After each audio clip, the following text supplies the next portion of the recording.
আজকে এখানে আমাদের যে শিক্ষামন্ত্রী, রাজ্যের শিক্ষামন্ত্রীর খাস স্থান আমাদের নলছর বিধানসভায় এখানে আজকে ৭৪ ফ্যামিলি থেকে আপনার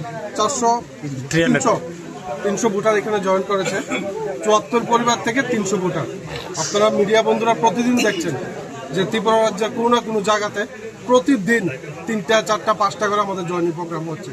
যারা বর্তমানে শাসক দল আছে বিজেপি, তাদের আজকে নাম অনুসার পাত্তা বলতে কিচ্ছু নেই। সিপিএম কংগ্রেস তো ঘরে একদম ঘুমিয়ে গেছে। তাই রাজ্যের মানুষ অ্যাটলিস্ট অন্তত প্রথমে ভাবতো যে তিপ্রা ছাড়া শুধু তিপ্রা মতো পার্টি করে। আজকের দিনে গত যে কিছুদিন আগে যে নির্বাচন গিয়েছে সেইখানে দেখিয়ে দিয়েছে যে এই রাজ্যের তিপ্রা ছাড়ার সঙ্গে সংখ্যালঘু মুসলমান যারা আছে তাদেরও 90% তিপ্রা মাথায় ভোট গেছে। যারা বাঙালি অংশের মানুষ আছে তাদেরও ভোট তিপ্রা মাথায় বেশিরভাগ গেছে।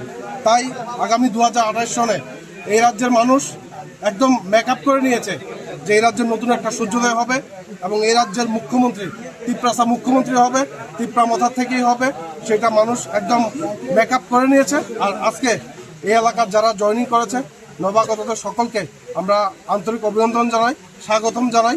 এবং এই রাজ্যের প্রতিটি সংখ্যালঘু ভাই বোনদের কাছে আপনাদের মিডিয়ার মাধ্যমে আমার আবেদন থাকবে, বিভিন্ন পার্টি যারা আছে কংগ্রেস সিপিএম, তারা মাত্র শুধু মগজ ধুলাই করবে আপনাদের যে রাজা অমিত শাহের সাথে মিলে গেছে, রাজবাড়িতে পূজা দিচ্ছে। আরে রাজবাড়িতে রাজা পূজা দেবে না, মানিক সরকার পূজা দেবে, সুদীপ রায় বর্মন পূজা দেবে? কি কথা বলবে এগুলি? তাই আপনাদের কাছে সংখ্যালঘু ভাই বোনরা, আপনাদের কাছে একটা আবেদন থাকবে, এইসব কুসংস্কার, এইসব আবেদনে আপনারা সাড়া দিবেন না।